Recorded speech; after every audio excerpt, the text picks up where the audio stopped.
નવરાતું જ નહીં. ગરમી પડે છે ગરમી. એવું થાય છે કે ગોમના તળાવમાં જઈને ડેટકાનો પઠેમ પડ્યો રહું. મગજ કોમ આવતું નહીં, ફાટી જાય એવું થાય છે. કેટલી ગરમી તાપ તાપ થઈ જવાય છે. ઓહો બાબુજી આવો. ચમ તાપ તાપ થઈ જવાય છે. અરે ગરમી કેટલી પડે હા. લેડો તાને ચોકન ઠંડા થવા એટલે ચોકન તળાવમાં વોટર પાર્ક માં એવું આવે નવાનું. નાવાનું ઓવા વોટર પાર્ક માં. ઓવા લેડો મજા આવશે. અરે મજા આવશે. બાબુજી હારું થયું તમે આવી ગયા. કયો નકર હું તો તળાવ પરવાનો હતો.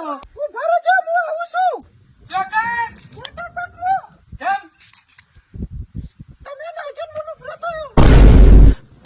ચમ મારી આબરૂ નહીં કાઢવાની કે વોટર પાર્ક માં. બાબુજી જોજો એ લુગડા ધોવા ના હોય એટલું નાવાનું જ હોય. એક જ નામ